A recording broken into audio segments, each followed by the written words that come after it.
Bonsoir, vous êtes les bienvenus dans la boîte à merveille. Je vous prie de cliquer sur la cloche pour recevoir les prochaines vidéos et évidemment de vous abonner à la chaîne si vous ne l'avez pas déjà fait. Salutations à tous ceux qui suivent cette euh, leçon sur les erreurs linguistiques du Coran. Mais avant tout, un moment d'empathie avec tous ceux qui souffrent dans notre région. Quelle que soit leur religion. Personne de nous n'a choisi sa religion, ni son nom, ni sa famille. Malgré cela, Netanyahou a exterminé 14 000 enfants palestiniens et 10 000 femmes palestiniennes. Certaines sources disent même qu'Israël a exterminé 400 000 Palestiniens. 400 000 Palestiniens. Leur seul crime est qu'ils ne sont pas juifs. S'ils étaient juifs, ils ne l'auraient pas fait. S'ils étaient même des animaux, ils n'auraient pas pu le faire.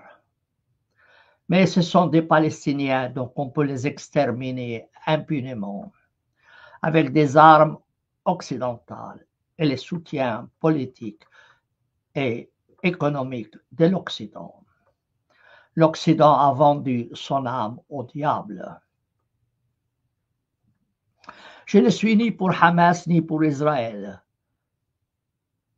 Et je considère Hamas comme une création israélienne, financée par le Qatar à la demande d'Israël. Ce qui s'est passé le 7 octobre n'était qu'un piège tendu par Israël pour pouvoir justifier l'extermination des Palestiniens. Et maintenant, ils veulent expulser les gens de Gaza de leur terre. Honte à eux. Honte à eux.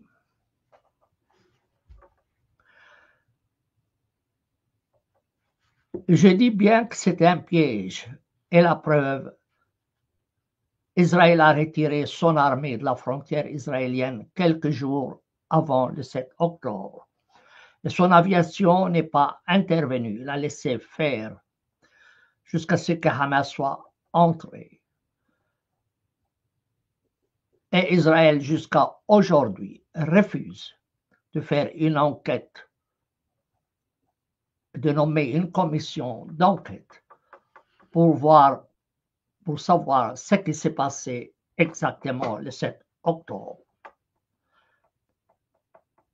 Je pense que cela suffit pour affirmer que le 7 octobre est un gros mensonge israélien pour exterminer les Palestiniens, les expulser et prendre possession de leurs terres. Donc je suis contre Hamas et contre Israël et je suis pour un seul État avec des droits égaux pour tous, quelle que soit leur religion, comme c'est le cas de la Suisse, dont j'ai traduit la Constitution en langue arabe à la demande de la Confédération. Aujourd'hui, je conseille à Hamas de remettre toutes ses armes à Israël. Et je demande à Israël d'annexer Gaza et la Cisjordanie et de donner la nationalité israélienne à tous, de les traiter tous sur un pied d'égalité, quelle que soit leur religion. Ce sera État citoyen, ni État juif, ni État musulman. Mais vont-ils écouter mon conseil? Les gens sont vraiment de mauvaise foi et des criminels. La voie de la paix est très simple, mais personne ne veut la prendre. Ceci dit, revenons au sujet de notre séance, erreur linguistique du Coran. Comme vous savez, j'ai traduit le Coran en 3 langues, français, anglais et italien. Je suis le seul traducteur à l'avoir fait. Et j'ai préparé une édition arabe du Coran, toujours par ordre chronologique. Et pendant mon travail de traduction et d'édition arabe, j'ai découvert un grand nombre de problèmes linguistiques. J'ai dû pour cela en parler dans l'introduction de mon édition arabe et sommairement aussi dans mes 3 traductions. Mais j'ai aussi consacré un petit ouvrage en arabe et en français, en arabe et en français, que j'ai, il est là, que j'ai intitulé, donc c'est la version française, Introduction aux erreurs linguistiques dans le Coran. Il y a une version arabe et mon édition arabe est encore plus développée dans ce domaine pour ceux qui comprennent l'arabe. Bien. Dans la première vidéo, je vous ai parlé sur les objections des musulmans et mes réponses à ces objections et la classification de ces erreurs. Aujourd'hui, je vais vous parler de la première erreur, ou on peut aussi l'appeler problème linguistique. En fait, quand je parle d'erreur linguistique, ça signifie tous les problèmes qui touchent à la langue du Coran. Si M. Macron s'adresse à l'Assemblée, au Parlement et autres, personne ne comprend son discours, ou une partie au moins de son discours est incompréhensible, tout le monde s'accorderait à dire qu'il y a un problème de langue. Monsieur Macron ne maîtrise pas la langue française, ou il prend les Français pour des idiots, ou il pensait faire un discours au chinois, et il s'est trompé de destinataire. En fait, le problème de l'ambiguïté, c'est le point le plus saillant auquel se heurte tout traducteur du Coran. Comment voulez-vous traduire un discours en langue étrangère, un discours en français dans une autre langue, disons en italien, en anglais, si le discours lui-même est incompréhensible? Avez-vous une réponse à cette question? Si le texte est lui-même ambigu, si le discours est ambigu, le traducteur va lever les bras et dire: ah non, je ne suis pas en mesure de traduire ce charabia. Je ne suis pas en mesure de traduire ce charabia. Alors aujourd'hui, donc, on va parler de l'ambiguïté. Alors, pour commencer, je vais quand même mettre un petit texte devant vous, comme ça. Donc, c'est l'ambiguïté comme problème de langue, comme problème de langue. Et d'après les musulmans, quand vous questionnez un musulman, il va commencer par vous dire: ah non, le Coran, c'est le sommet de l'éloquence. Et vous êtes en droit de vous demander si vraiment il ne se fout pas du monde.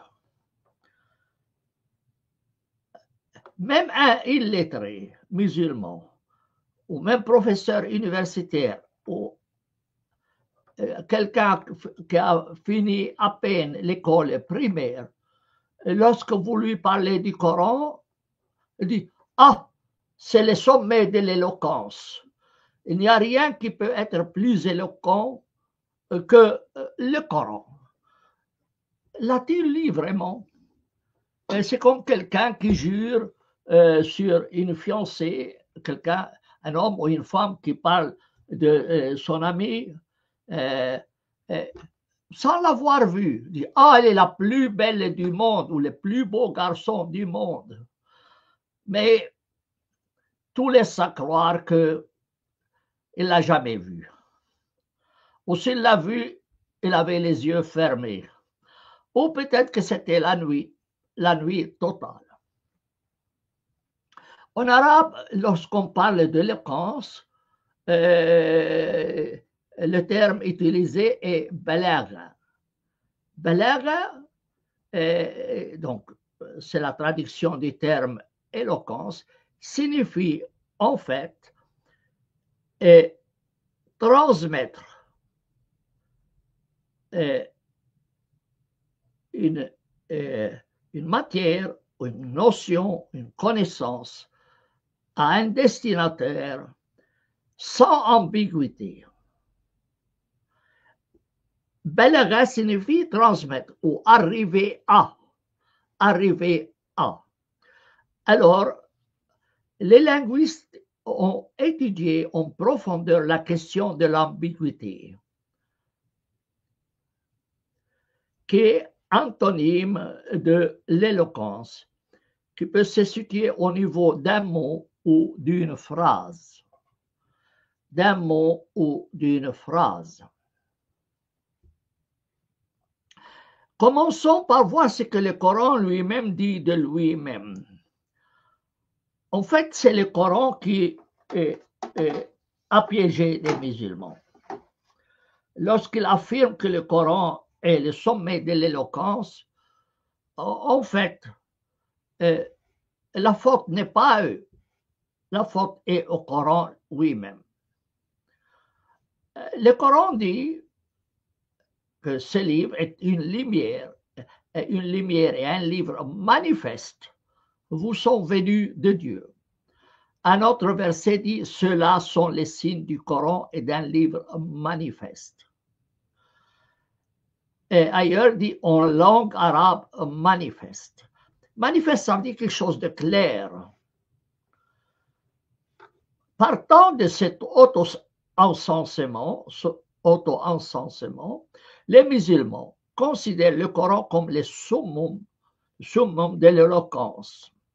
L'un d'eux écrit, le noble Coran est le miracle éternel. C'est le meilleur écrit. Il est au plus haut degré de l'éloquence et au plus haut degré de la rhétorique. Un deuxième écrit, le Coran a défié les gens avec son éloquence, son style, son organisation et ses phonèmes. Un troisième écrit, le noble Coran se caractérise par la précision dans le choix d'un mot et la précision dans le choix de sa position. À vrai dire, vous pouvez oublier tout ça, c'est de la foutaise. Tout ça, carrément, je vous l'ai dit, c'est de la foutaise. De la foutaise. Alors, voyons, nous commençons par voir dans quelle mesure un tel éloge serait exact. On a dit qu'il y a deux ambiguïtés, soit l'ambiguïté sur le plan de la parole, du mot lui-même, ou de la phrase. Ça veut dire un mot est incompréhensible, ou même si on comprend le mot, la phrase elle-même est incompréhensible. Alors nous commençons avant tout par l'ambiguïté sur le plan du mot. Est-ce que les musulmans eux-mêmes ont compris le Coran? Souvent, on dit à un Français, Ah, si vous n'avez pas compris le français, c'est pas, si vous n'avez pas compris le Coran, c'est parce que vous ne comprenez pas l'arabe. Eh bien, c'est faux. C'est faux. D'ailleurs, il est plus simple de lire le Coran en français que de le lire en arabe. Il est beaucoup plus simple de lire le Coran en français qu'en langue arabe. Vous allez dire, mais comment? Le Coran est en arabe, pourquoi faut-il le lire en français? Parce que le traducteur a fait un effort énorme. Il a dû éplucher des tonnes d'exégèse et de dictionnaires pour arriver à déterminer le sens de certains mots qui ont souvent plus qu'un sens. Ça peut aller jusqu'à 5, 6, voire 10 sens différents. Mais il a dû choisir un sens. Moi-même, quand j'ai traduit le Coran, il m'arrive de passer toute une journée sur un seul mot. Je dois vérifier ce mot partout dans le Coran pour voir qu'est-ce qu'il signifie. Comment le traduire? Mais j'exagère pas quand je vous dis, moi, il m'arrive de passer toute une journée sur un seul mot du Coran. Alors vous allez sur la racine, il y a des dictionnaires spécialisés du Coran, il vous donne toutes les occurrences, peut-être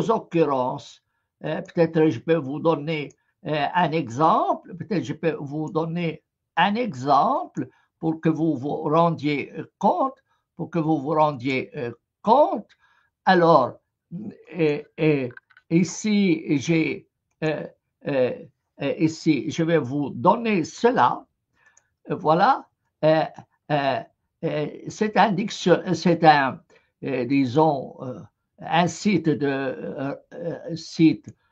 sur le Coran. Vous allez choisir un terme.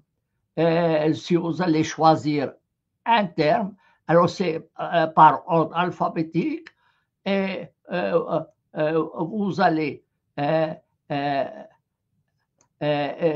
choisir un terme et là, vous allez voir combien de fois ce terme a été utilisé. Alors, le terme, la racine du terme, en 3 lettres, A-T-I, revient 549 fois. 549 fois. Alors, vous devez essayer de comprendre que signifie ce terme dans les différents versets. Vous voyez, ici, il vous donne tous les versets où ce terme a été utilisé. Alors, il faut aller sur chaque verset et vérifier le sens. Autant qu'on peut, il faut lui donner toujours le même sens, si le contexte le permet. Bien, alors, donc voilà un problème. Moi-même, j'ai écrit à une traductrice italienne du Coran de l'Université de Venise. Je lui dis, je vous félicite pour votre traduction. Elle est bien plus claire que le Coran lui-même. Évidemment, elle a pris cela pour une flatterie, mais comme italienne, elle connaît bien le proverbe italien qui dit traduttore.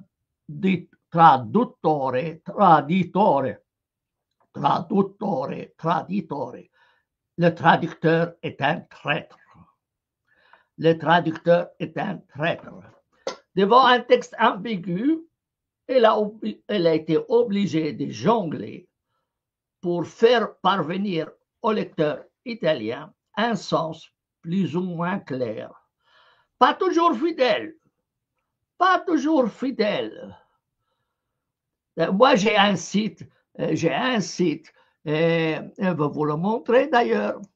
J'ai un site de traduction anglaise,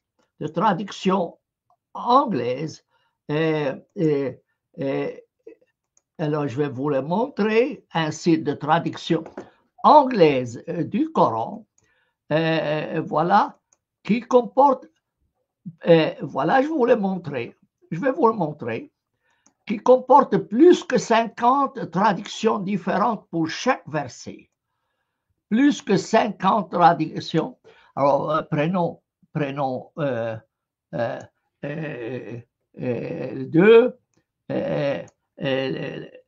on va prendre le verset, tel verset, voilà, alors, alors on va l'agrandir. Regardez, ça c'est un site en anglais qui rapporte ou qui vous donne plus que 50 traductions. Et il y a énormément de difficultés à voir quel est vraiment le sens du verset, vu les différences entre les différentes traductions. Bien, alors, donc ça, moi je consulte souvent cela pour voir comment ils ont pu trouver cela, mais évidemment, c'est important. Moi, j'ai traduit en français, en anglais, italien. Je consulte 7 traductions italiennes, 20 traductions françaises et plus que 50 traductions anglaises. En plus, évidemment, des exégètes et des dictionnaires spécialisés dans le Coran pour cerner le sens d'un mot. Bien. Alors, voyons ce que dit Suyuti. Suyuti, c'est un grand écrivain, auteur égyptien. Il dit, regardez ce qu'il dit.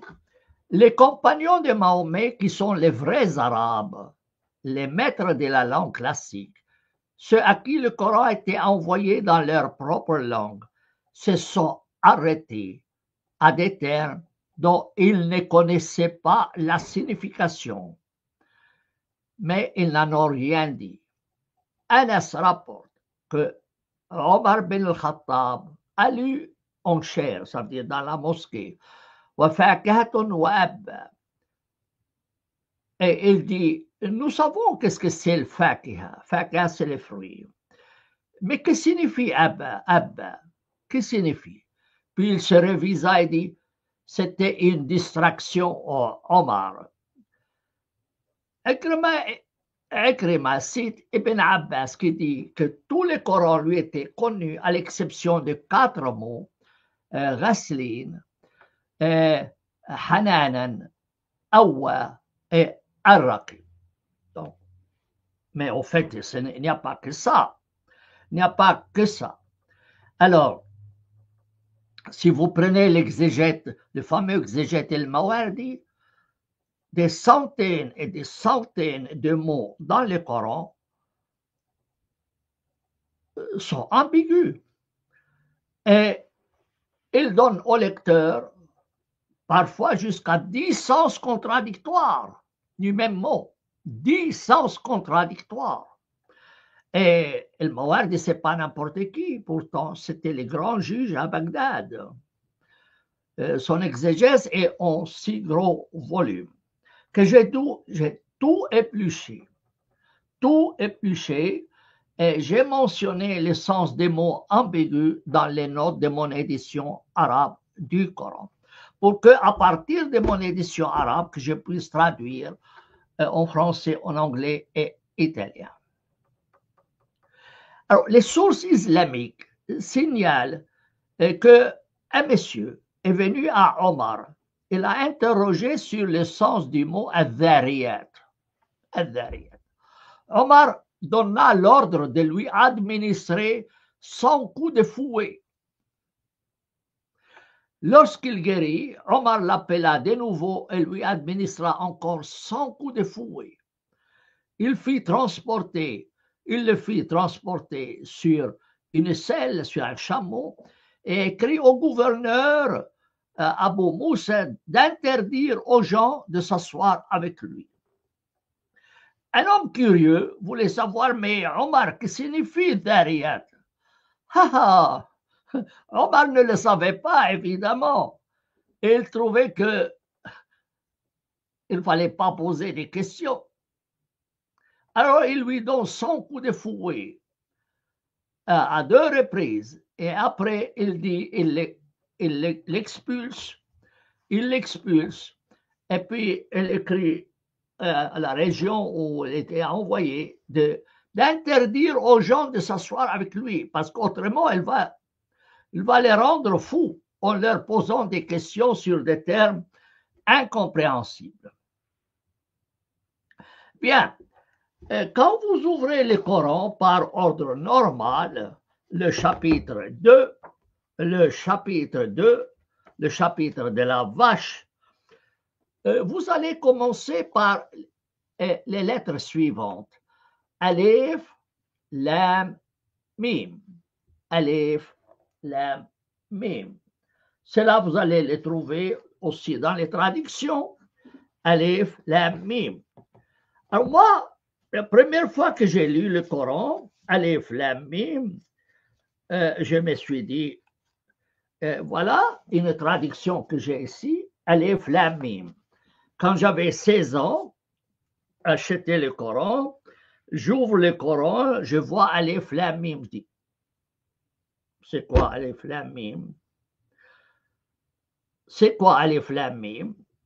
Incompréhensible. Incompréhensible.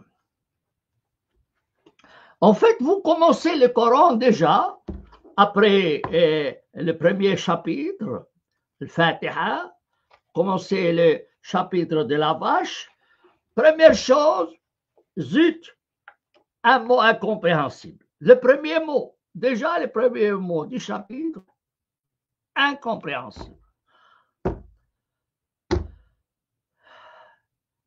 Déjà ça. Et de tels mots qui sont au début des chapitres du Coran, alors vous allez les trouver dans 29 chapitres. On les appelle les lettres coupées parce qu'elles sont lues séparément. Alors, ALM en fait, mais on les lit selon le nom des lettres. Alif, Lam, Mim. C'est ALM. Et on ne va pas lire Alam, la. Non. Alif, Lam, Mim. Alors, on les appelle aussi les initiaux des chapitres parce qu'elles se situent au début des chapitres. Ils sont au nombre de 14 et certains se répètent dans plusieurs chapitres. Alors, il y a 14 lettres, mots qui se retrouvent dans 29 chapitres que les exégètes ne comprennent pas. Mais on peut se demander, mais diable, quand Mahomet était parmi vous, pourquoi vous ne lui avez pas demandé? Pourquoi vous ne lui avez pas demandé que signifie ce terme? Si les exégètes, sur 14 siècles, depuis la création du 15e siècle, n'ont pas compris ce terme, il est supposé que les compatriotes, les contemporains de Mahomet ne l'avaient non plus compris.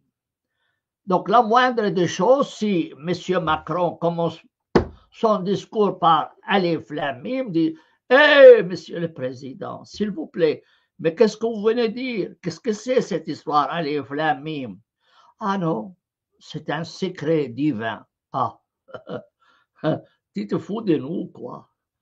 Tu te fous de nous. Tu viens nous faire un discours, au moins qu'on le comprenne. Ça ne sert à rien de faire un discours avec des mots que personne ne comprend. Vous voyez? Donc, déjà du début du Coran, vous allez vous heurter à des lettres, qui sont collées, mais qui sont prononcées séparément, mais qui sont prononcées séparément. Voilà, je vais vous donner la liste de ces lettres. Alif, Lam, Mim, Sad. Alif, Lam, Mim, Sad.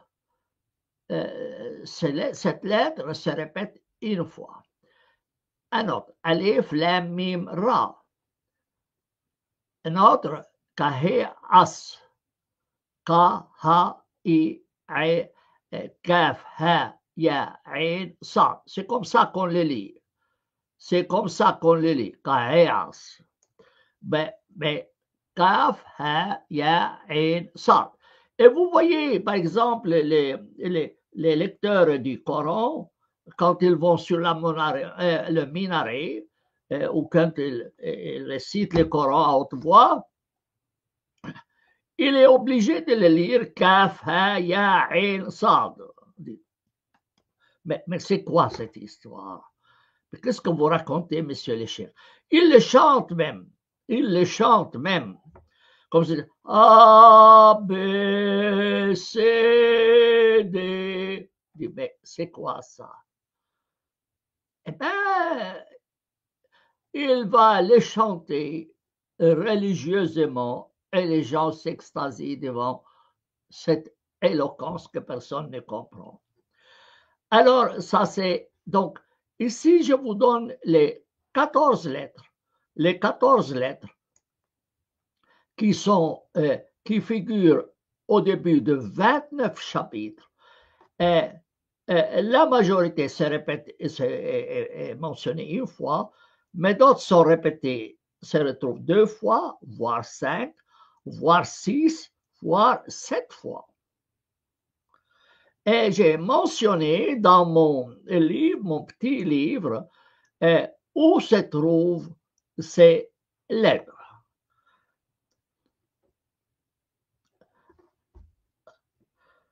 Maintenant, quand vous parlez, quand vous lisez les ouvrages musulmans, ils vous disent, ah, ce sont des signes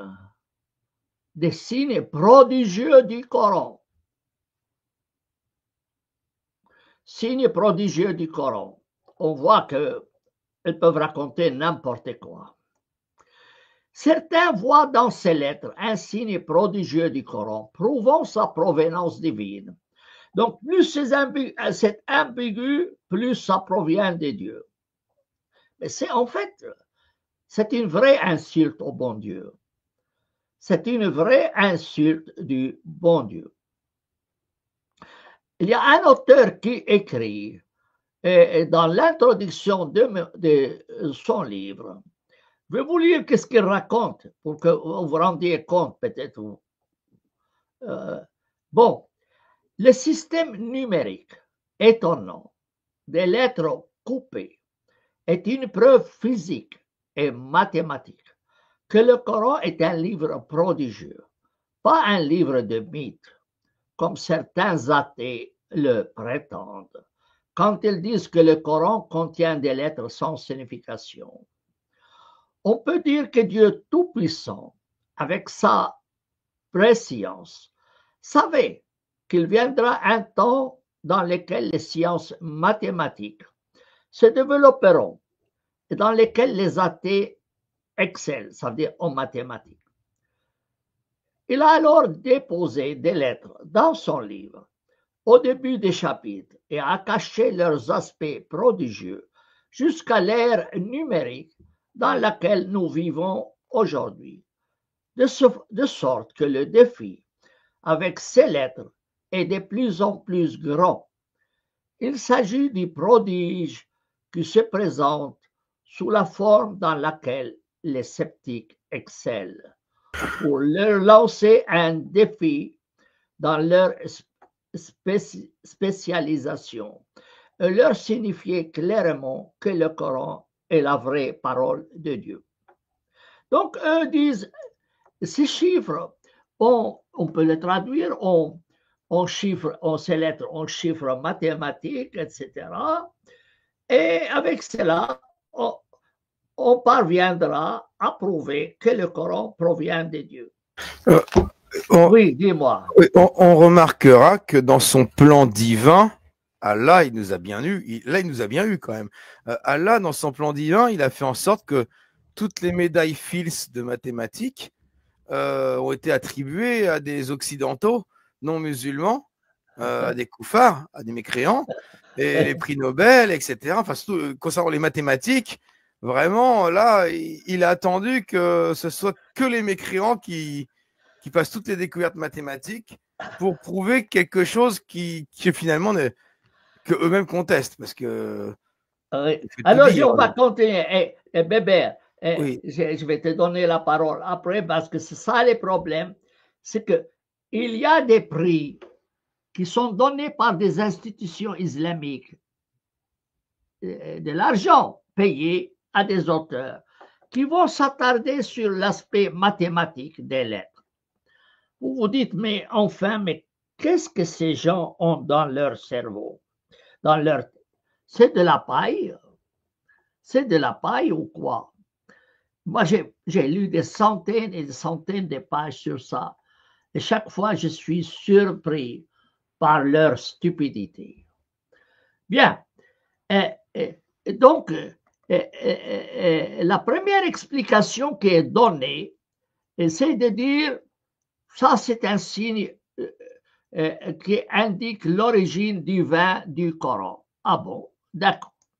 D'autres disent, ah non, écoutez, ces lettres font partie de ce que Dieu a réservé pour lui-même, que les humains ne sont pas censés les comprendre.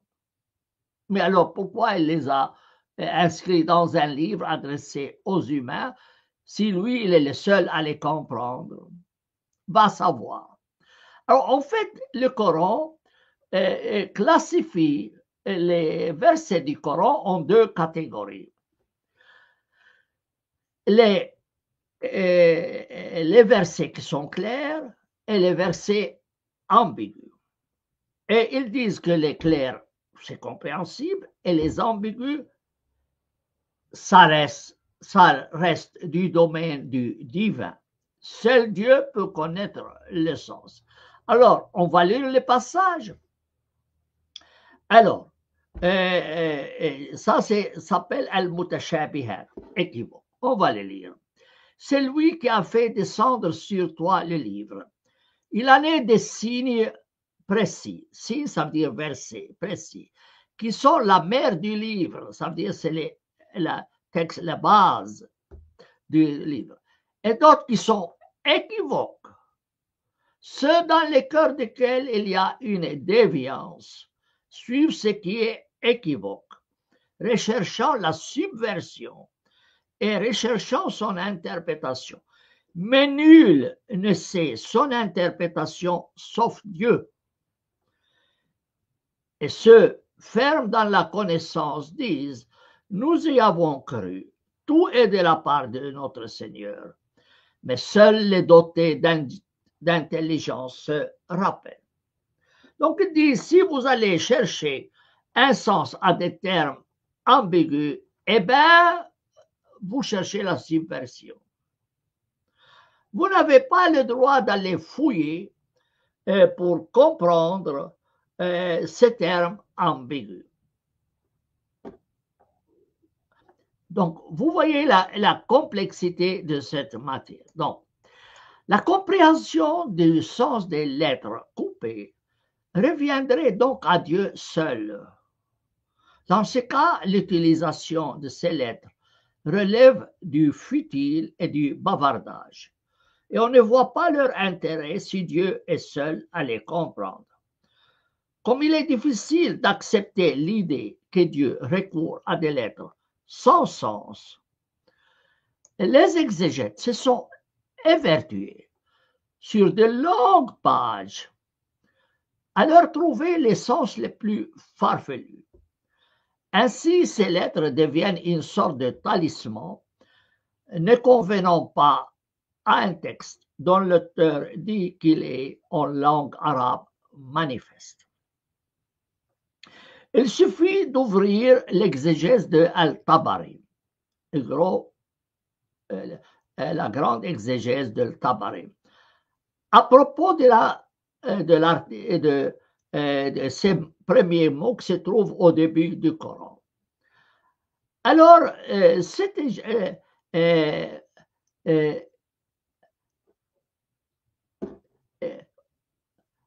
Al-Razi consacre 12 pages à ces lettres. Et Al-Tabari lui-même et Ibn Ashur consacrent 10 pages. Et le Zamakhshari, un autre exégète, 8 pages.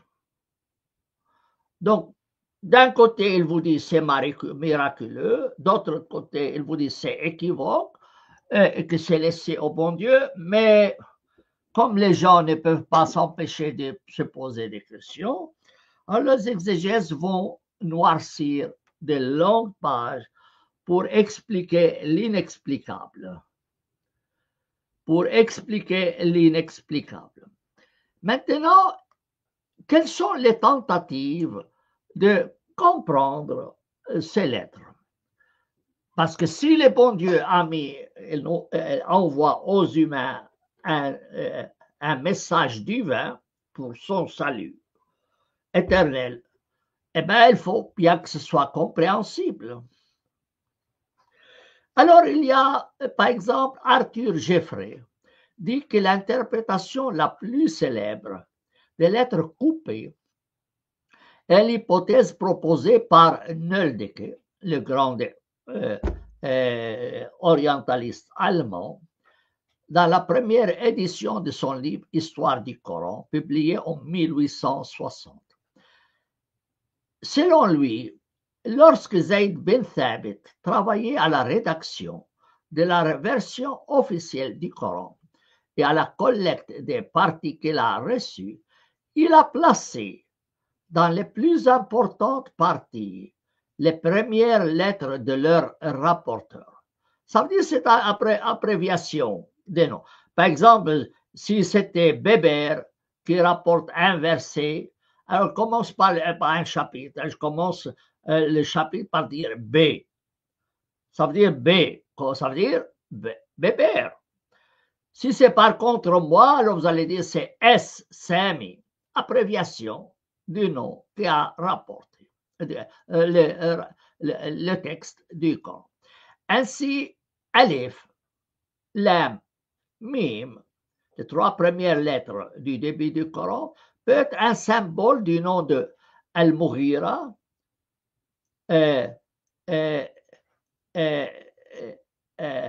Alif, Lam, Mim.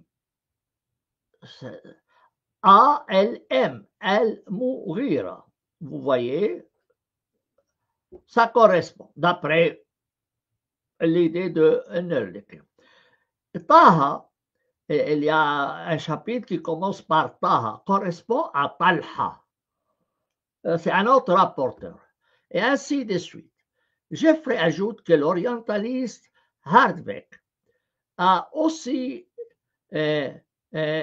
a suivi l'hypothèse de Nöldeke et l'a développée en faisant de chacune des lettres coupées un symbole pour l'un des compagnons comme ceci.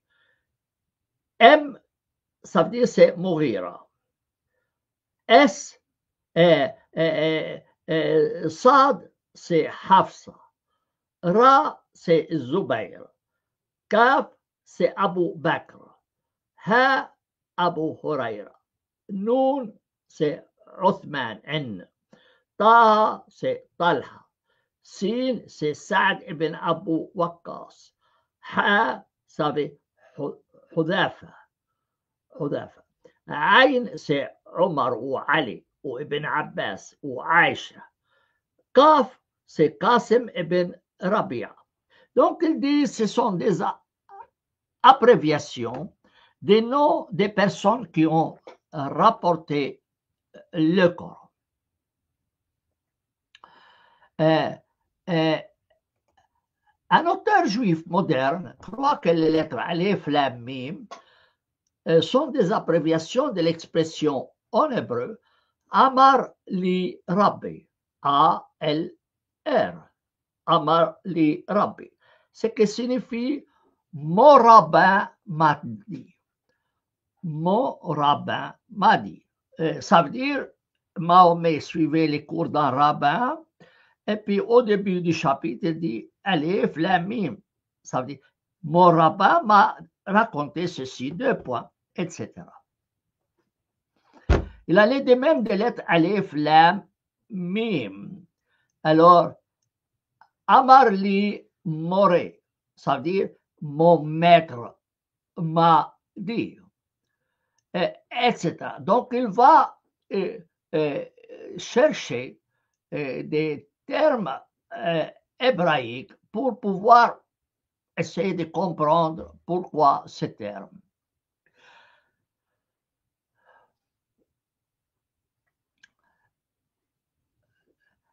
Cet auteur insinue par là que Mahomet suivait des leçons auprès d'un maître juif. Et en fait, ce n'est pas le seul livre sacré qui a des problèmes de la sorte.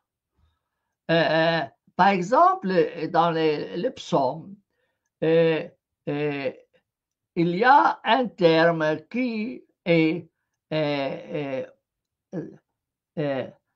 ça, juste un mot,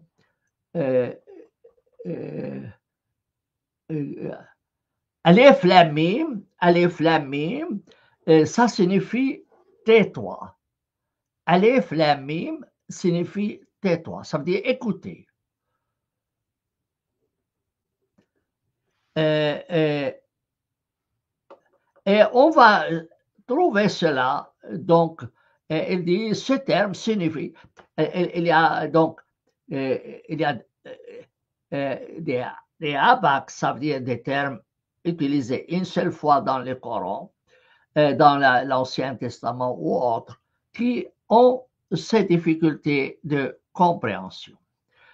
Le terme Taha, utilisé comme un nom propre, aujourd'hui, il y a beaucoup de noms qui portent le nom de Taha, de personnes.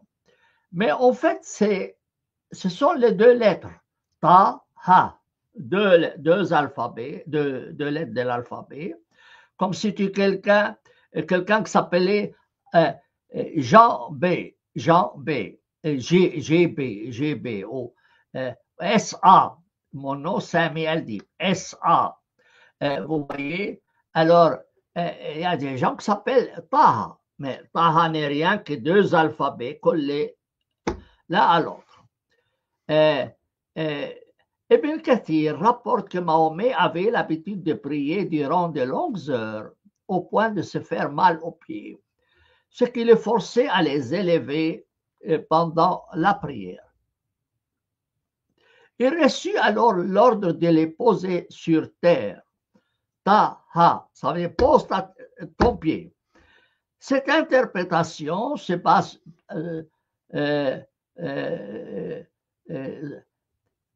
Taha, nous n'avons pas fait descendre sur toi le Coran pour que tu sois misérable, mais seulement comme rappel pour celui qui redoute.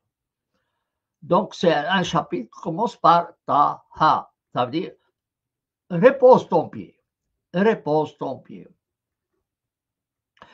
Il est probable que les lettres coupées sont des chiffres. Vous savez, l'alphabet latin, les chiffres en latin sont des lettres. Et par exemple, le X en latin, ça indique le 10. La lettre V en latin, ça indique le chiffre 5, etc. La lettre C, ça signifie 100, etc. Il est probable donc que les lettres coupées soient des chiffres. Les lettres sont en effet utilisées comme chiffres en arabe, en hébreu, en syriaque et en latin. Alors, par exemple, on dit paragraphe A, paragraphe B, paragraphe C, paragraphe D. On utilise des chiffres comme des lettres comme signifiant des chiffres. On trouve une telle numérotation déjà dans les titres de certains chapitres. Taha. Taha, ça veut dire, si on veut dire, ce sont deux chiffres. Yasin, Sad, Noun. Il est aussi probable que les lettres Alif, Lam, Mim, Sad et les lettres Alif, Lam soient originairement une abréviation de Al-Mushaf. Al-Mushaf. Donc, vous savez, tu abrèges quand tu prends des notes de cours à l'université, tu écris d'une manière sténographique. Ça veut dire, au lieu d'écrire la Constitution dit, tu dis CST. CST. Alors, ça veut dire la Constitution. Voilà.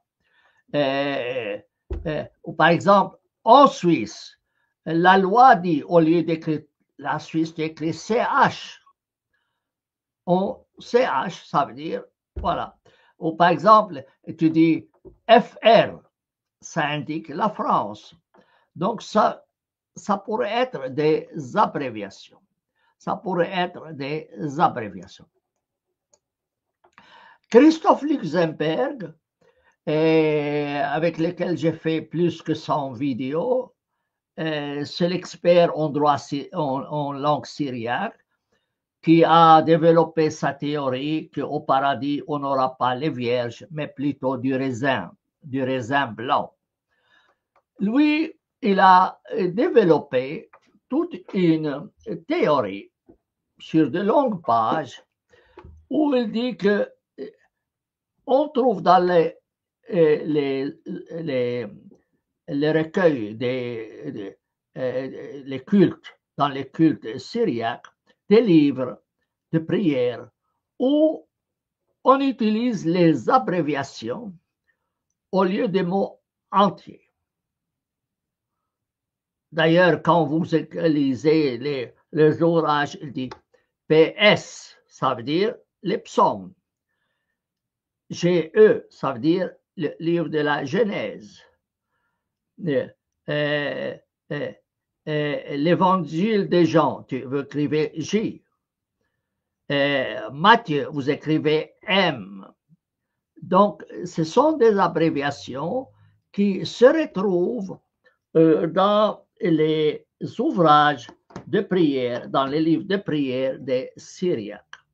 Et à partir de cela, de cette constat, il essaye de donner un terme, un sens syriaque. Donc, ça sera un abrégé de termes syriaques.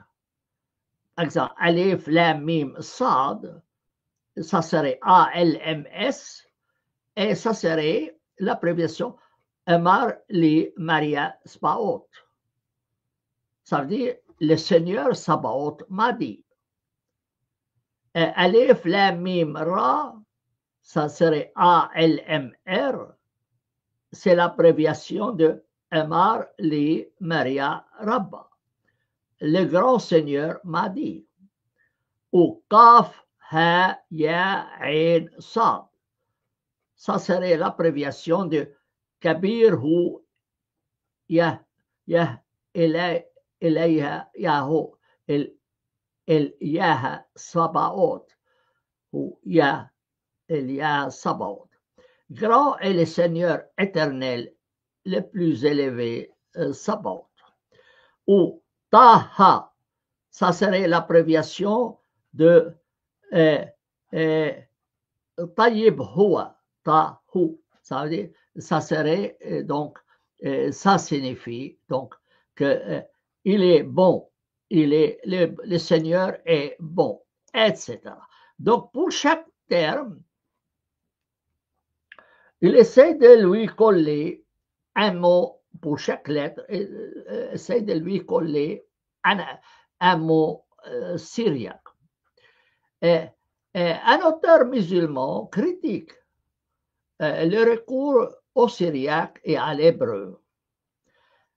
Et il dit l'interprétation des mots et des expressions du Coran à partir du syriaque et de l'hébreu fait partie de l'affirmation selon laquelle le Coran contient des mots de langue étrangère qui n'existent pas en arabe.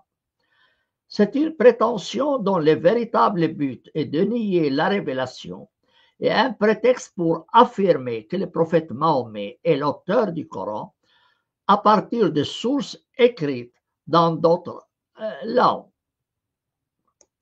L'auteur a critiqué les tentatives des orientalistes d'interpréter les lettres coupées, mais n'a pas proposé d'alternative à ces tentatives. D'accord. Et certains avancent la théorie que ces lettres, ce sont des chiffres. Nous n'entrons pas dans les détails, mais c'est très complexe.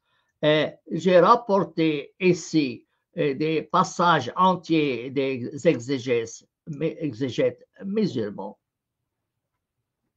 Reste la question de savoir, mais pourquoi les compagnons de Mahomet n'ont pas demandé à Mahomet le sens de ces lettres?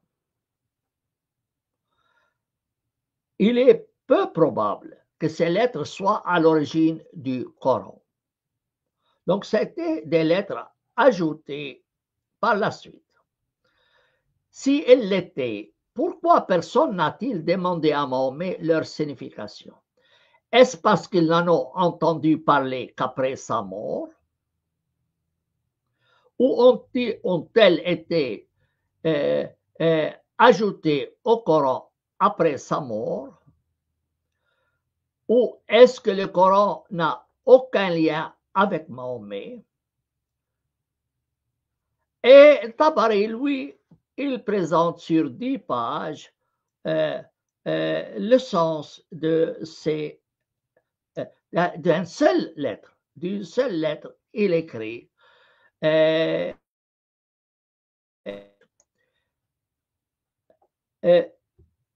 peut en conclure que, en l'absence d'une interprétation convaincante de ces lettres, elles relèvent du bavardage. Ce qui signifie texte qui est d'aucune utilité.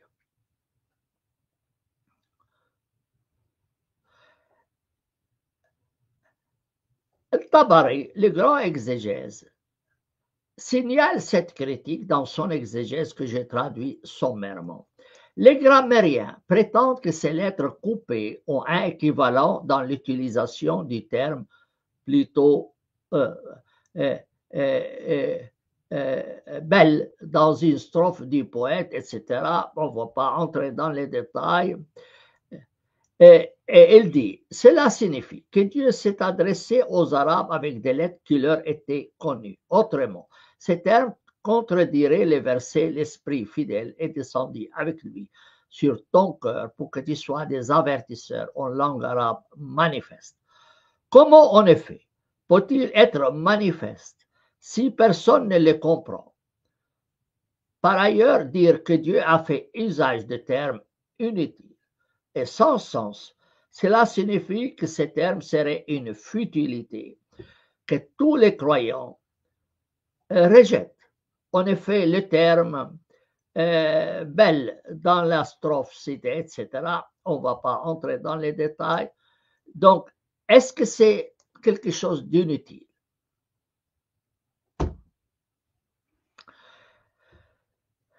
Il est à noter que le Coran n'est pas le seul livre sacré qui contient des mots incompréhensibles. Par exemple, le mot salah en hébreu se répète 71 fois dans le livre des psaumes et 2 fois dans le livre de Habakkuk. Personne ne connaît sa véritable signification. Youssef Sadiq signale que beaucoup de textes grecs anciens commencent par de telles lettres. Trace d'une antique pratique des donneurs d'oracles signifiant par là que dans ces lettres inaugurales se tient comme latence le tout d'une parole. Donc, il signale que dans la langue grecque, on utilisait de telles abréviations, mais c'est dans les oracles.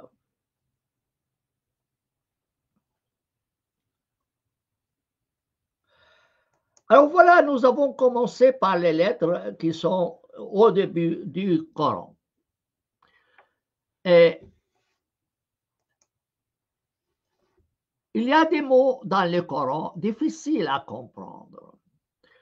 Les linguistes, juristes et commentateurs musulmans, anciens et contemporains, se sont efforcés d'en clarifier le sens. Dans des livres appelés généralement étrangetés du Coran.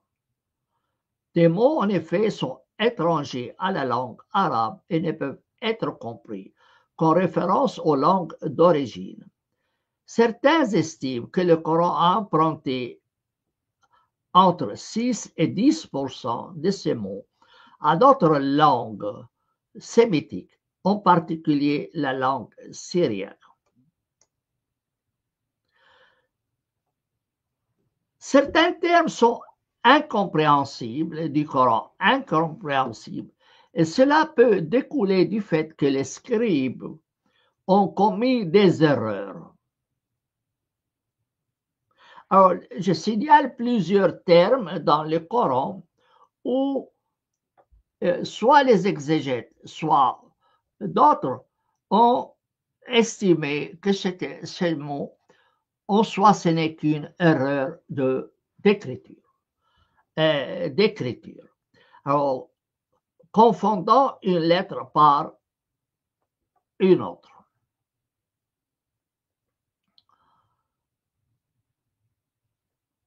Alors, d'ailleurs, les sources musulmanes indiquent, Abu Abaïd a dit dans son livre Les Vertus du Coran,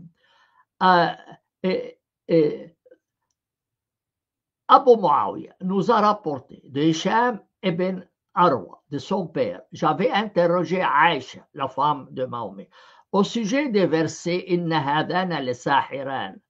Là, il y a un problème linguistique. Un autre, والمقيمون الصلاة والمؤتون الزكاة. المقيمين الصلاة والمؤتون الزكاة. Là, il y a une erreur. إن الذين آمنوا والذين هادوا والصابئون. Là, il y a une erreur. Elle a répondu, ô fils de mon frère, ceci est l'œuvre des scribes. Ils ont fait des erreurs dans le livre. Ibn Abbas a été interrogé sur la signification d'un verset. Il répondit qu'il devait être lu autrement. Et lorsqu'on lui signala que ce terme figure dans le Coran, il répondit, je pense que le scribe l'a écrit en état de sommeil. Donc, dit clairement, donc celui qui a écrit le Coran dormait, il avait sommeil, il s'est trompé dans l'écriture. Oui. Il y a un truc qui me choque, moi, c'est que Allah a dit lui-même dans le Coran qu'il est censé préserver et protéger le Coran du sommeil des scribes et tout ça. S'il n'est pas capable de préserver le Coran du sommeil des scribes, il n'est pas très puissant, lui, Allah, quand même, non? Mais c'est ça les problèmes. Va discuter avec les musulmans, ils ne savent pas quoi faire, quoi. Il est préservé, ils vont tourner autour du pot. Alors, à propos, donc, dans mon édition arabe du Coran, dans les annotations, chaque mot qui a un sens qui sont difficiles à comprendre, qui est difficile à comprendre, chaque mot difficile à comprendre, j'ai indiqué dans les notes les différents sens de ces mots selon les exégètes ou selon Luxembourg qui le lit à la manière syrienne. Donc, Ceci aussi est relevé dans mes traductions françaises, anglaises et italiennes. Mais évidemment, c'est surtout dans mon édition arabe que j'ai insisté sur les problèmes linguistiques. Parce que c'est le travail d'un éditeur. Celui qui édite un texte classique comme le Coran est obligé de signaler au lecteur les problèmes linguistiques auxquels il se heurte. Donc, nous, on a consacré cette vidéo sur l'ambiguïté sur le niveau des mots.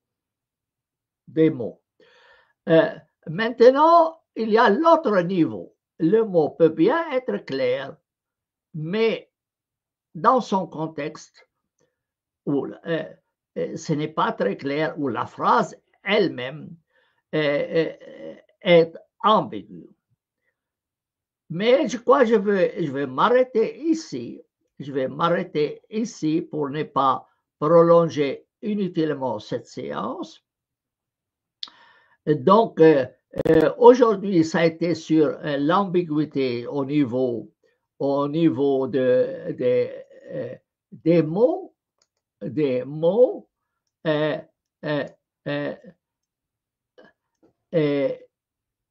mais dans la prochaine séance, on va parler de l'ambiguïté au niveau de la phrase. Mais probablement, je commence simplement par vous signaler de quoi s'agit-il. Comprendre les mots seul ne suffit pas pour comprendre le verset. Le mot peut être compréhensible, mais la phrase est ambiguë, soit parce que certains de ces éléments sont manquants, soit parce que la phrase est intruse dans le verset sans rapport avec son contenu. Les commentateurs tentent alors d'expliquer la phrase, notamment en ayant recours aux légendes juives. L'ambiguïté de la phrase a conduit à diverses interprétations. Les versets équivoques du Coran sont très nombreux et j'ai essayé autant que possible dans mon livre sur les erreurs linguistiques du Coran, dans mon édition arabe, de les clarifier dans les notes, notamment en me référant aux sources juives. Et donc, je ne vais pas trop m'attarder sur cela. Et je vous donne rendez-vous la prochaine fois pour parler de l'ambiguïté des phrases. Aujourd'hui, on a consacré sur l'ambiguïté au niveau des mots. J'espère que ça a été clair pour vous. Si quelqu'un veut intervenir, il peut le faire. Et si quelqu'un veut plus de développement, il peut aller sur mon édition arabe du Coran, que je vous donne ici le lien devant vous, si vous comprenez l'arabe évidemment.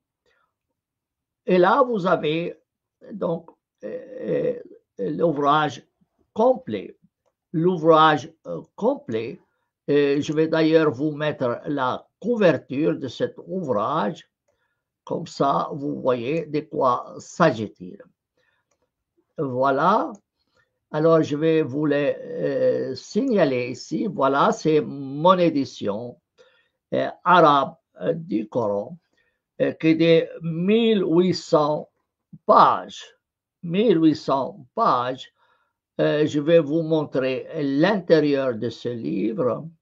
Voilà, donc à gauche, vous avez le Coran en syriaque. Ici, le Coran en koufi. Ici, en style ottomanien. Et ici, en langue arabe usuelle. Et les notes de pas de page sont très conséquentes. Il y a plus de 6000 notes de pas de page. Plus de 6000 notes de pas de page. Bien. Je vous ai donné ici le lien pour ceux qui veulent intervenir. Hamid, bonsoir. Bonsoir. Bonsoir, docteur Samy, bonsoir, Bonsoir. monsieur Weber, et bonsoir à tous nos copains qui nous accompagnent tous les soirs. Je suis heureux de vous entendre. Hein.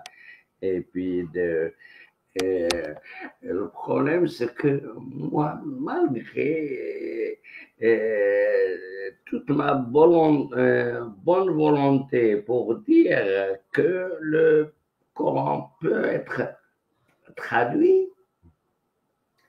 j'ai du mal. J'ai du mal. J'ai du mal parce que tous ces mots,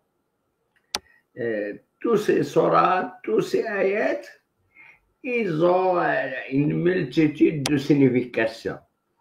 C'est-à-dire, c'est là où je vois un peu la difficulté que vous avez avec un mot que vous passez toute la journée à essayer de lui trouver un sens.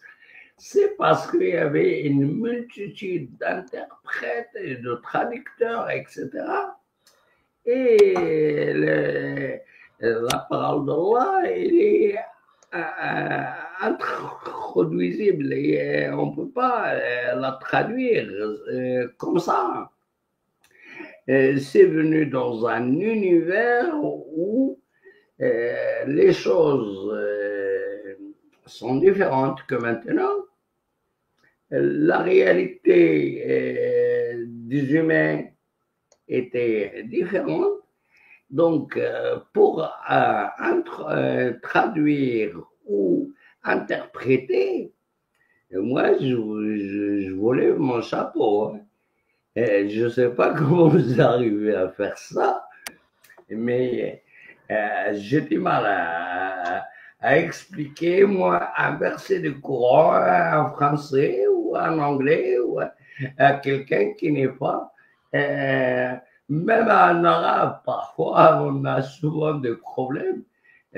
En arabe, pour comprendre un verset. Alors, vous imaginez, docteur Samy, la difficulté que ça vous pose. Oui. Sérieusement, je vous tire mon chapeau et j'espère que les gens prennent en considération toute la difficulté de votre travail et qu'ils essayent un peu d'utiliser eux-mêmes leur cerveau pour pouvoir essayer d'interpréter à leur manière, parce que tout le monde interprète, tous les imams, les machins, etc. Mais on s'aperçoit que personne n'interprète de la bonne manière. Et tous les mots ne disent pas la bonne truc. Donc, pour moi, quelqu'un qui aime la paix, qui aime, il choisira, il doit être sélectif dans ce texte et choisir le moins agressif, le moins guerrier, le moins etc. pour qu'on arrive peut-être à une paix un jour avec ces religions. Et ça, le problème, c'est pas que dans l'islam, c'est dans les autres religions aussi.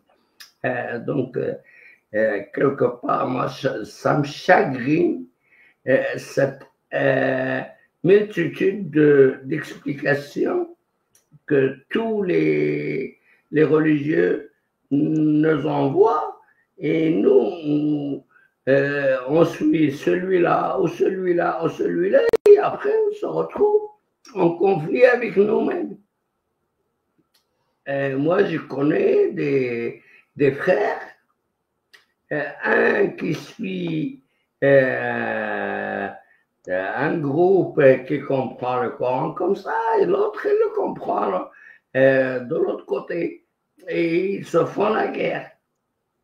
Alors, pourquoi on n'essaie pas de dire, si on n'arrive pas à comprendre un truc, ben on le laisse de côté et on essaie d'avoir un traitement humain entre nous sans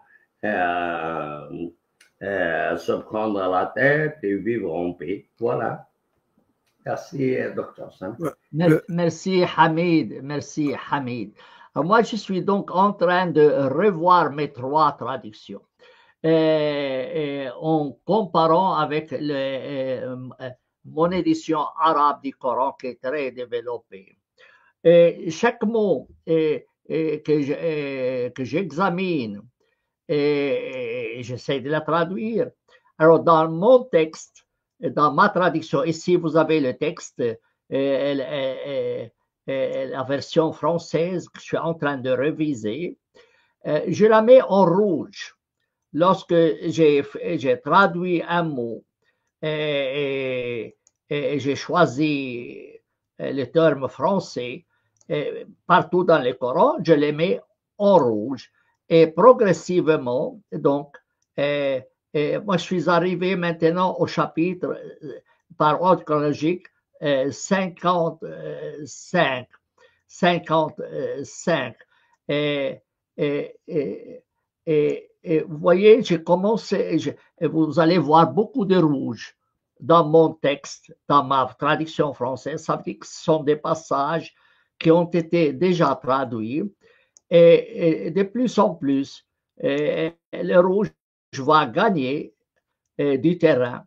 Et à la fin, ça sera facile pour moi de traduire parce que, en fait, tous les mots difficiles ont été déjà décortiqués. Vous voyez, alors, partout où c'est du rouge, ça veut dire que ça a été traduit, ça a été examiné.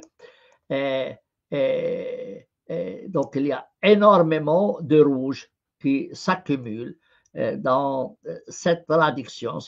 Et après, juste pour compléter ce qui n'a pas été mis en rouge.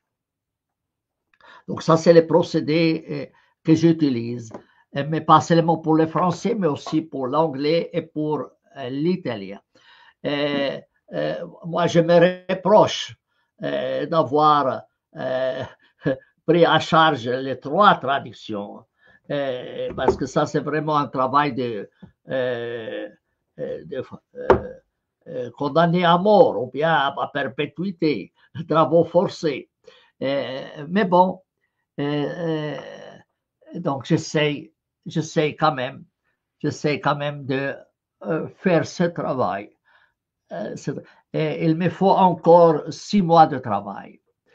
6 mois de travail et j'espère avoir terminé tout le Coran dans les 3 langues.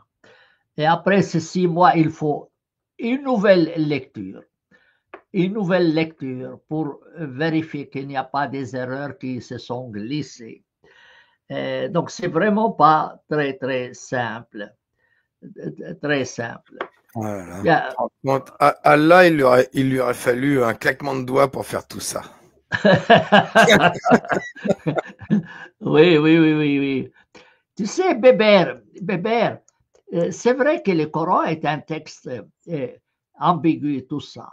Mais quand tu réfléchis, tu te dis c'est le premier livre en langue arabe.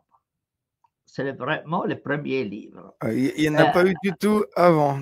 Non, il n'y a pas eu. Il y a quelques petits passages écrits sur des pierres ou des choses comme ça. Mais le Coran, c'est quand même un gros morceau. Écrire un livre entier dans une langue qui était pas très développée sur le plan de l'écriture, sur le plan de l'orthographe, c'est quand même un exploit. Certes, il y a beaucoup de problèmes linguistiques, mais tu dois dire chapeau à celui qui a rédigé ce texte. Malgré tous les problèmes qu'il pose, imagine que toi, tu écrives un livre en chinois et que ce soit le premier livre en chinois qui était rédigé. Tu fais quoi, tu vois? Alors, Et là se pose là. Oui, dis-moi. Est-ce que c'est une seule personne ou est-ce que c'est plusieurs sur une certaine durée? Puisque ça a été compilé sous Abou Bakr normalement, puis après sous Othman, et puis après même sous les Omeyyades, ça a été compilé au fur et à mesure de plusieurs écrits qui étaient dans différentes langues et qui ont été arabisés. Et donc sur quelle période ça s'est fait, avec combien de personnes, on ne sait pas. Personne n'a encore vraiment la solution. Oui, je suis d'accord avec Bébert, ça a été perfusé au fur et à mesure. Parce que quand on prend certains sourates, il est impossible que ça soit, ça s'est passé en Arabie, dans le désert. Oui. Parce que géographiquement, l'interprétation ne confirme pas ni le climat, ni la géographie où ils sont arrivés. N'est-ce pas, docteur Sam? Oui, en fait, regarde ici, je vais te montrer les problèmes que ça pose, juste pour se rendre compte. Donc, l'écriture arabe, au début, était vraiment rudimentaire. Rudimentaire, on les trouve sur des pierres tombales ou des choses comme ça. Bien. Alors, certains ont prétendu que, ou ils prétendent que, comme l'arabe n'était pas développé, ça a été écrit en alphabet syriaque. Ici. Ensuite, ils l'ont écrit en alphabet retranscrit, en alphabet arabe, mais sans accent, sans point. Et ça, c'est la majorité des anciens manuscrits sont écrits de cette sorte, que c'est très difficile de les lire parce qu'il n'y a ni point, ni virgule, ni accent, ni rien du tout là-dessus. En plus, il n'y a pas de la ponctuation moderne, virgule, point virgule, point d'exclamation, rien. Comment tu vas lire ce texte? Ni les voyelles, en fait, c'est ça. Oui, oui. Ce sont les voyelles, il n'y a que des consonnes. Alors, mon édition arabe du Coran donne le texte syriaque et le texte tel qu'il se trouve dans les manuscrits, système Word. C'est un Algérien qui m'a fabriqué ces lettres. Il y a des années, j'avais demandé si quelqu'un peut me faire ces lettres. Il dit c'est moi qui l'ai fait. Il me l'a offert, mais il refuse de me donner que je mentionne son nom. Je remercie anonymement. Bien. Ensuite, après, on a dû ajouter les accents, les points, etc. Donc, celui-ci, c'est le même que celui-ci. C'est le même comme celui-ci, mais vous voyez, c'est très chargé. C'est très chargé. Lire ce texte, si tu ne connais pas le Coran par cœur, c'est la croix et la bannière. Tu ne peux pas le lire. Tu ne peux pas le lire. Moi-même, si je dis, lis-moi ce texte, je peux deviner, mais c'est très difficile. C'est très difficile. Alors, prenons heureusement, docteur Samy, que la grammaire est arrivée beaucoup plus tard pour nous aider à faire les points et le fatha ou le dhamma ou ila akhirih. Ce qui nous facilite un peu la lecture maintenant. Mais bon, à l'époque de Prophète, je ne sais pas comment ils arrivaient à lire. Hein? Oui, mais c'est ça le problème. Tu donnes les manuscrits anciens du Coran sont illisibles. Pour 99% des musulmans ne sauraient pas lire le Coran des manuscrits. 99%. Il y a moins que 1% qui sauraient lire un manuscrit du Coran. Et même la lecture de ce texte, après avoir ajouté les accents, alors l'ambiguïté est énorme. L'ambiguïté du sens est énorme.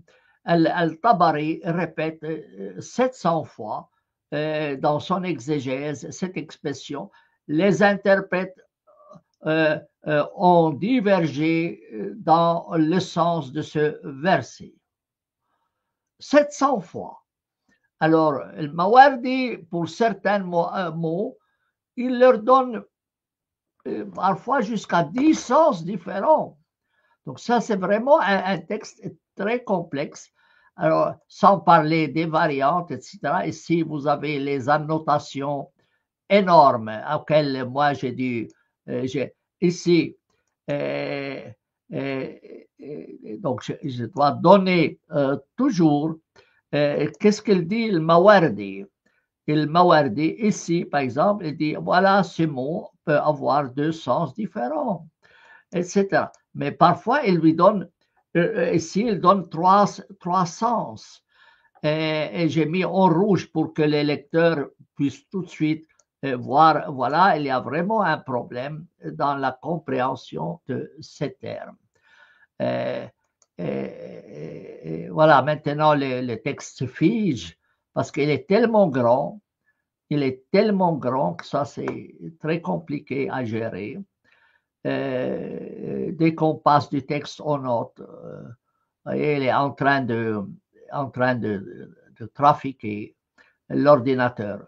J'ai pitié pour mon ordinateur. Je ne sais pas comment faire pour augmenter. Regardez, maintenant, il s'est figé, le texte. Bon, il n'est pas perdu, mais parfois, c'est très compliqué. Ça prend beaucoup de temps. Bien, maintenant, j'espère qu'il va quand même revenir. J'espère quand même qu'il va, oui, il va certainement revenir, mais parfois ça met 3, 4, 5 minutes avant qu'il revienne. Si je peux vous aider, Dr. Sami, pour accélérer l'action de l'ordinateur. Oui.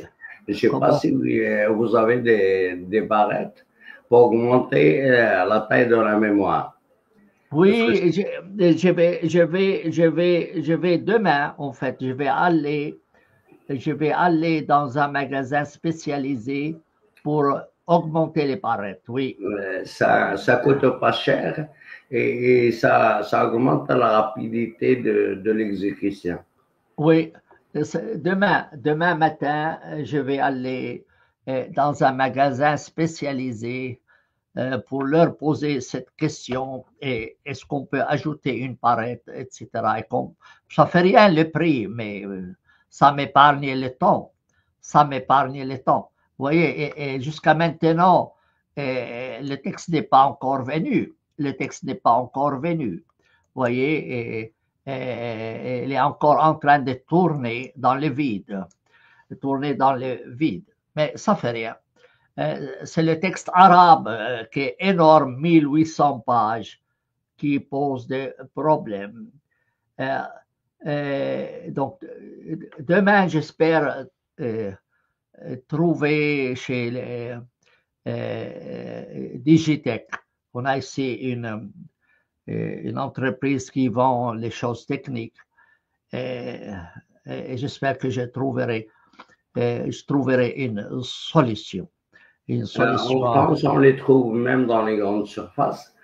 Et je ne sais pas combien de gigas vous avez de mémoire. Oui. Mais bon, vous pouvez la doubler. Demain, je vais aller chez un technicien et pour me faire conseiller. Et je peux les placer après. Oui. Mais bon, alors ça, c'est vraiment un souci parfois pour moi, parce que ça me fait du temps, ça me fait perdre du temps fou. Oui. Alors voilà, si quelqu'un, alors le texte n'a pas encore repris, le texte n'a pas encore repris, mais ça fait rien. Il faut un peu de patience. Parfois, je dis, alors bon, je vais aller faire une petite sieste jusqu'à ce que le texte redémarre convenablement. Ça peut faire du bien, du coup. Oui, justement, tu te reposes comme ça, tu dis, bon, laisse-le. Ah voilà, le texte est revenu. Voilà. Donc, Ici, on va mettre ça. Vous voyez, donc j'utilise le rouge assez souvent.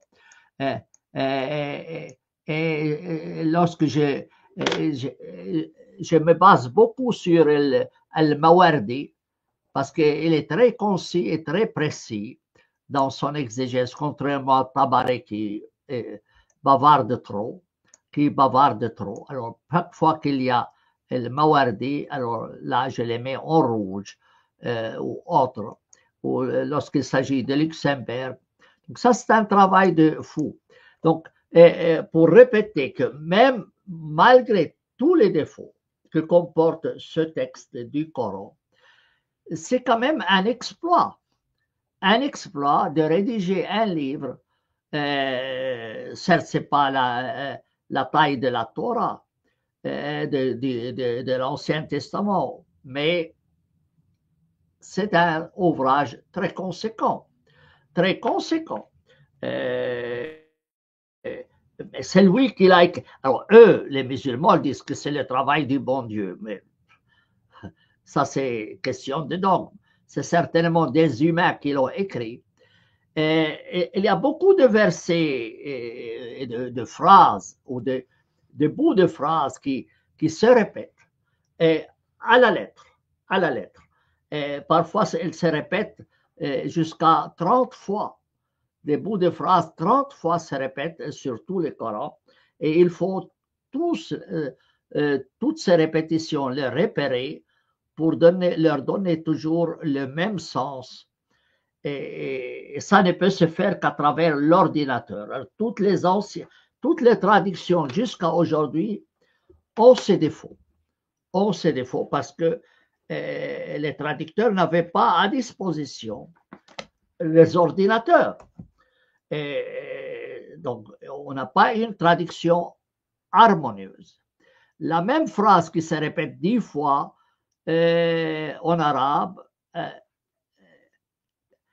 chez Hamidullah, par exemple, il lui donne 5 traductions différentes. 5 traductions différentes. Alors, on ne sait pas, mais lui, il ne pouvait pas retenir le Coran par cœur pour voir où est-ce qu'il a traduit ce bout de phrase. Mais aujourd'hui, c'est ce travail ça se fait à travers des programmes de recherche, ce qui facilite évidemment. Et ici, voilà, par exemple, moi, si j'ai dit ici, j'écris en arabe al-Kafirun, et il me dit, ce terme se répète 20 fois. Alors, il faut aller le chercher partout et lui donner le même sens. La recherche, oui. tu viens de la faire sur ton édition ou sur Internet? Maintenant, c'est sur Internet. Kafiroun, c'est sur Internet. Oui, c'est sur Internet. Ça veut dire c'est le Coran ici à travers des programmes de recherche. Ici, si tu veux ce bout de phrase, la yaflah al-kafirun, ici, tu veux voir seulement ces deux mots ensemble, combien ça s'est répété, si jamais. Alors, ils se répètent 2 fois. Mais tu ne peux pas leur donner 2 traductions différentes. La yaflah al-kafirun ici et ici, dans 2 chapitres différents, il faut aller les rechercher, etc. Alors, ça ne peut se faire qu'à travers les systèmes, les programmes de recherche. Donc, moi, j'utilise plusieurs programmes de recherche. Et tu avais ça à l'époque de tes premières traductions du Coran, celles que moi j'ai achetées là et tout. Oui, et là, on avait des dictionnaires sur papier. Et là, il fallait traduire tous les mots à partir des dictionnaires. Disons, c'est table de tous les Corans par mot.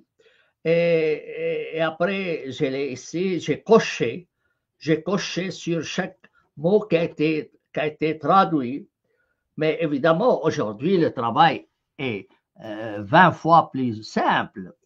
20 fois plus simple. Oui, donc, tes nouvelles traductions n'auront rien à voir avec les anciennes. C'est totalement inédit, là. Chaque verset est changé. Chaque verset, il n'y a pas un seul verset qui échappe.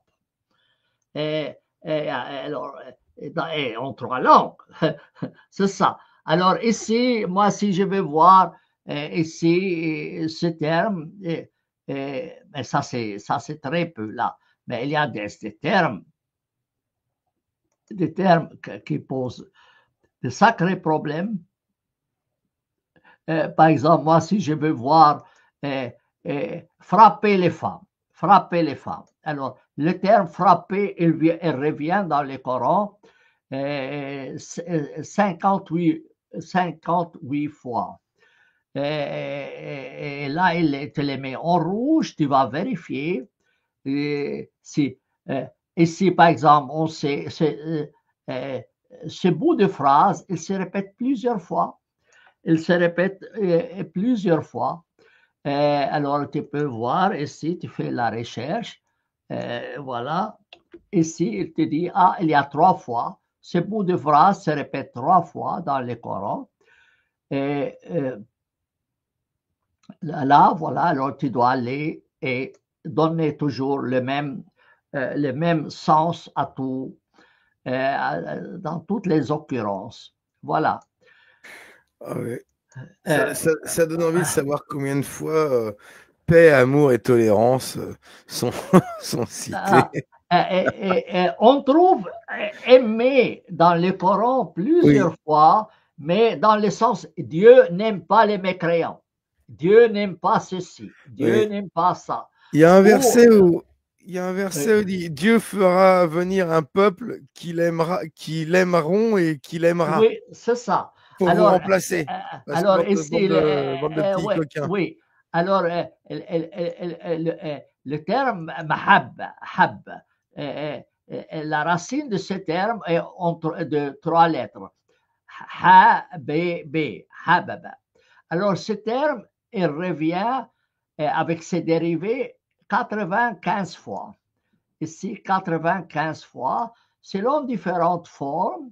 Et ici, tu as tous les versets où ce terme revient. Tout ce terme revient, mais faut-il le traduire toujours de la même manière ou pas? C'est ça le problème. Et si tu as une traduction anglaise, une des traductions anglaises, tu peux cliquer ici le terme, et il y a une analyse. Et si tu veux plus de traduction, English Translation, ici, il te donne plusieurs autres, il te donne ici 5-6 traductions. Et si ça ne te plaît pas, tu veux encore plus de traduction, tu vas sur l'autre programme où tu as 56 traductions.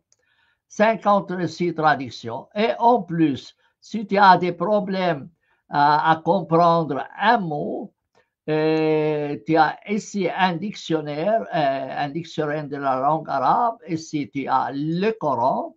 Tu veux ce terme-là qui signifie, tu cliques là-dessus, elle te donne le sens.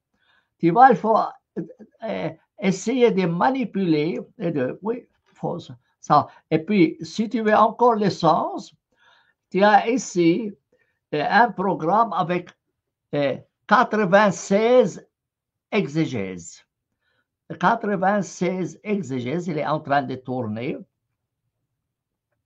Mais il va venir.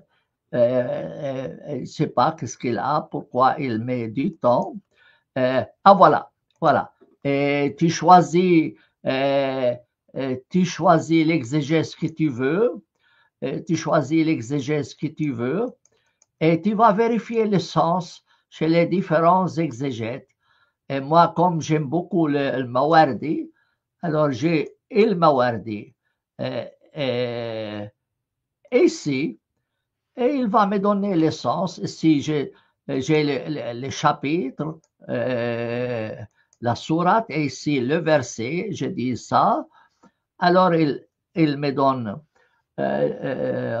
il va tourner, et voilà, il va tourner maintenant. Et après, il va me donner, et voilà, il est en train de tourner, de rechercher. Donc voilà, moi, je me sers beaucoup de ces programmes de recherche pour que je puisse vérifier. J'ai dans mon ordinateur quoi, une quinzaine, voilà, ici, voilà notre ami El Mawardi, elle te donne le verset et puis l'interprétation de ces versets, chaque mot, voilà, et après il faut les reprendre. J'ai repris l'essentiel de cette exégèse dans mon édition arabe. Voilà. Voilà, je vous fais entrer ici dans ma boutique de traducteur, où il faut vraiment savoir utiliser l'ordinateur à fond, à fond. Voilà. Je ne vais pas trop m'attarder parce que autrement, si quelqu'un des gens sur le chat voudrait intervenir, il peut le faire. Sinon, on termine, on se donne rendez-vous jeudi prochain pour parler de l'ambiguïté sur le plan du sens de la phrase. Aujourd'hui, c'est sur le plan du mot. Le mot lui-même, que signifie-t-il? Et puis après, l'ambiguïté sur le plan de la phrase. Docteur Sami, oui. Est-ce que tu as essayé l'intelligence artificielle pour qu'il nous explique un peu? Oui, mais sur ce plan-là, c'est pas très important, très utile. Par contre, ce qui est très intéressant ici, tu as ici des traductions, le programme de traduction de Google. Tu peux mettre le verset du Coran et tu peux choisir la langue, italien, français et anglais, et elle te le traduit. Bon, ça ne te plaît pas, mais ça te donne une idée. Et après, tu prends la traduction française, tu la remets de nouveau ici. Je vais vous donner un exemple. Je vais vous donner un exemple. Je me sers de ce programme, mais juste pour que quand même je ne sois pas tout seul. Parce que tu vois, un traducteur a besoin de pouvoir discuter avec quelqu'un sur sa traduction. Alors Google t'offre ici cette possibilité. Voilà, j'ai ici un verset, je le mets là-bas et il a détecté tout de suite que c'est en arabe. Il me donne ici une traduction italienne. Si je veux le français, il me donne le français. Si je veux l'anglais, je fais l'anglais. Mais tu ne peux pas reprendre tel quel. Mais parfois, c'est très intéressant parce que c'est du bon français, du très bon anglais, très bon italien. Et tu peux reprendre la traduction anglaise, voilà, et tu les mets ici, et tu les mets ici,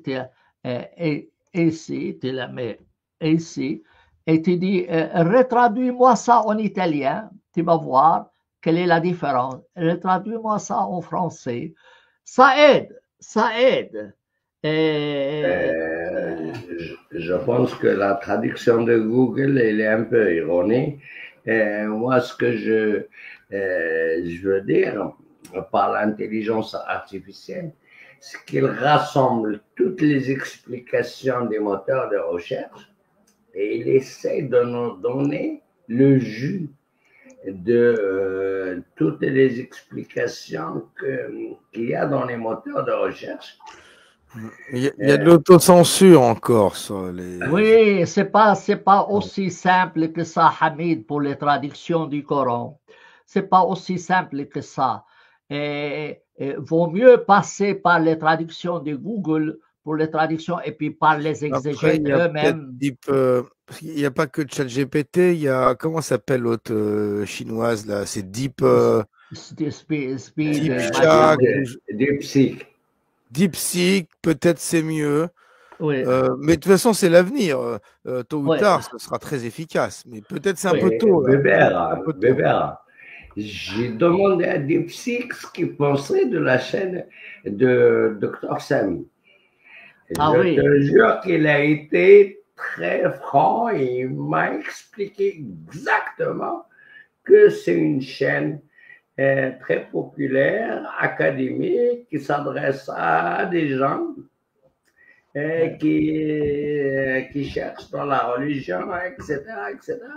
D'ailleurs, j'ai envoyé la copie au docteur Sami et j'étais étonné que comment il sait tout ça. Oui, moi, je lui ai posé la question aux intelligences artificielles concernant ma traduction du Coran, l'édition arabe du Coran. Et il m'a expliqué, mais plusieurs pages, il m'a expliqué est-ce que la traduction de Sami, est-ce que l'édition arabe du Coran de Sami al-Dib est fiable. Il m'a donné 3-4 pages. Il m'a donné 3-4 pages expliquant quelle est la spécificité de cette traduction. Et je lui ai posé des questions. En combien de langues tu peux répondre? Et il peut utiliser jusqu'à 100 langues. 100 langues. Tu lui poses la question en arabe, il te répond en arabe. Il te répond en arabe, en très bon arabe, en fait. La rédaction est très, très bonne. Et il explique. Et c'est très détaillé. C'est très détaillé. J'étais très, très content. Je lui ai, par exemple, posé la question est-ce qu'il y a le Coran en syriaque en alphabet syriaque? Il a répondu sommairement, mais pas très bien. Je lui ai dit oui. Maintenant, il y a l'édition de Sami al-Dib qui comporte la version syriaque. Lui ai signalé ça. Il me dit ah, je vous remercie d'avoir nous avoir fourni cette information que nous allons utiliser. Et après, si tu poses la même question, il va utiliser l'information que tu lui as remise. Donc, il s'enrichit continuellement. Il s'enrichit continuellement. Par exemple, qui est Christophe Luxembourg? Alors, il développe l'idée sur cet auteur. Et moi, je lui ai fourni d'autres informations à l'intelligence qu'il va l'utiliser pour d'autres recherches concernant Luxembourg. Mais bon, il ne va pas me citer moi, mais au moins, il a, etc. Bien. Et il a bien aimé, par exemple, le fait que moi, j'ai mis à disposition gratuitement mes ouvrages. Il a dit, voilà, M. Aldeb est vraiment quelqu'un qui s'intéresse à la diffusion de l'information et pas seulement question de l'argent. Et donc, il a relevé ce point-là. Donc, voilà. Donc, vous pouvez aller vous-même sur l'intelligence artificielle et poser la question sur mes écrits, sur qui est Sami al-Dib, quelle est la valeur de sa traduction française du Coran, etc. Est-ce qu'il y a des traductions du Coran par ordre logique ou pas? Il peut vous répondre. Il peut vous répondre.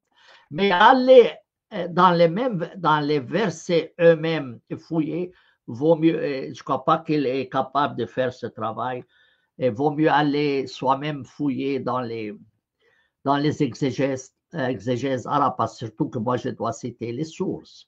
Je ne vais pas citer l'intelligence artificielle dans mon livre. Voilà, moi je termine ici. Je remercie ceux qui ont suivi ce cours. Je remercie je remercie ceux qui ont suivi ce cours. Et on se donne rendez-vous pour jeudi prochain.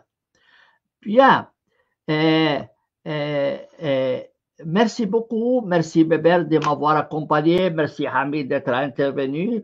C'est dommage qu'il n'y a pas beaucoup de monde qui est intervenu. Il y a quand même 113 personnes qui ont suivi ce cours, ce qui est une bonne chose, ce qui est déjà un bon début. En tout cas, abonnez-vous à ma chaîne et mes livres à moi, tous mes livres sont disponibles gratuitement sur le lien que vous avez ici. Prenez ce lien et vous allez tomber sur la liste de tous mes livres. Et j'ai une page Academia aussi. Vous écrivez Samuel Dib Academia et ça peut vous être utile. Merci pour tous et bonne nuit et au revoir.